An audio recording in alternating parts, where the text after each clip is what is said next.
I don't know if there's any amount of money that you could pay me to have someone shove a balloon up my nose and inflate it like this. Welcome back, everybody. I'm Dr. Brian Sutterer, and this is your #1 source for learning about the unique medical side of the world of sports. In honor of The Ultimate Fighter returning, I wanted to take a look back at what, in my opinion, is one of the most ridiculous, wild, crazy, whatever word you want to use, moments in this show's history. I'm talking about when the fighters had a balloon shoved up their nose and inflated to do something called craniofacial release. You all know what to do with that like button if you want to help support this channel. So let's just dive right in, check this out, and I'll kind of react along the way. All right, guys, let's bring it over. I want to introduce you to Dr. Petrick so we can get this going. Dr. Petrick's coming in here to do the craniofacial release. If you haven't heard of craniofacial release, you're not alone. This is not something that's taught in traditional medical education. Petrick's done use him in his craniofacial release. It's a ballooning in the nose, kind of opens the passages, gets more oxygen to the lung and the brain. It has so many health benefits to it. Okay, anytime I hear that something has so many health benefits, especially when it's a non-traditional type of treatment, it automatically sends up some red flags to make me question really what's going on, because it's rare to have something that's not traditionally taught that has all these profound health benefits. The more oxygen that you can uptake, the more energy you're going to have, and the better you're going to be conditioning. Yeah, that's of course true. We can measure that with something called your VO2 max, basically how much oxygen you're able to uptake into your lungs and then into your bloodstream and utilize in your body. Oxygen is used for energy production, and so the more oxygen you can uptake in your body, yeah, the better. But that doesn't mean that shoving a balloon up your nose to expand your nasal passages or whatever we're going to find out it does is the right way to get more oxygen into your body. So we're going to use an applicator. Now, these are just standard bulbs from a blood pressure cuff, and I don't know where these little balloon things come from. My biggest concern here is how in the world these things are going to stay adhered, because this looks like it's kind of just rigged together. And I certainly don't want a balloon getting up and stuck in my nose and potentially swallowing it, because of course those pathways are connected. This is a blood pressure bulb. It has a balloon on it. We're going to insert it into each passage. We're going to inflate the balloon for about a millisecond. Do you realize how quick a millisecond is? 5 milliseconds is a honeybee's wing flap. 1 millisecond, the time for a camera flash. And a human eye blinking is 300 milliseconds. So I'm sorry, but I don't believe there's any way that this person is squeezing a blood pressure cuff so fast that it's being done in 1 millisecond. There's no way that it's possible that a human is squeezing something that quickly in just a millisecond. Then we're going to let it go, and then you're going to open up and you're going to see the difference in the nasal passage. I'll be honest, I'm kind of feeling like this guy right now. Let's just think about the theory behind this. This is from the website, literally craniofacialrelease.com. And we're going to read a little bit about what the theory is, at least from the people who are endorsing this. The objective of this technique is to unlock cranial fixations, induce mobility in the cranial system, primarily targeting the sphenoid bone with the purpose of facilitating normal cranial respiratory motion and normal cranial function. The whole premise of this belief is that the bones of your skull and face are not supposed to be fused, that they're supposed to have a little bit of motion between them, which is not something that's traditionally taught in medicine. If you look at the people doing this craniofacial release, they're chiropractors. Now, that's not to say I think all chiropractics are bad, but I have to look at individual techniques and modalities with a grain of salt in question. The traditional teaching is that these bones are fused. There's not supposed to be a bunch of movement between these bones of the skull. They specifically mention the sphenoid bone kind of being the target of this technique.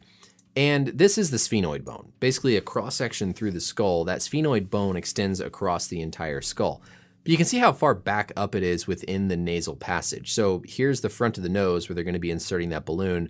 That sphenoid bone is pretty darn far back. So even if there was some motion there in the sphenoid, I'd be suspect that putting a balloon in the nose is even going to get back there enough. The bigger thing, though, that makes me concerned about doing this, and why I would not recommend this to any of my patients, is that if we look at the anatomy here of the nasal passages, there are a lot of small little bones in here. The one highlighted here is the ethmoid bone, and you can see this thin little midline portion of it. This is where the septum, the cartilage midline of your nose, extends off of.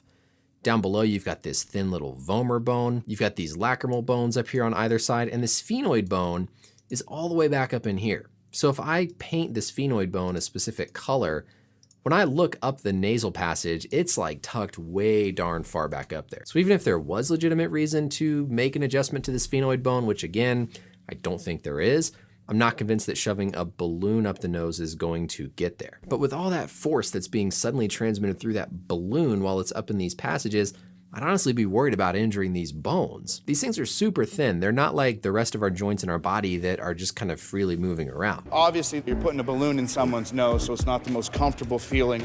I would equate it to having water kind of splashed up into your nose in the pool.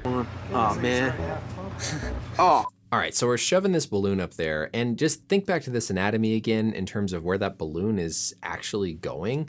Maybe some of it is getting back up there, actually further back into the nasal passages, but I'm not really convinced. Done. Good. This is it. Ready to go. And again, how is this balloon staying on the end of this? I don't know if he's just holding it or if it's glued, but not convinced that that thing's not gonna fly off. Mouth. Close. All right, that is much longer than 1 millisecond. Look at this. Good. This is it. Ready to go. Big mouth. Close. And you can see how aggressively he has to squeeze.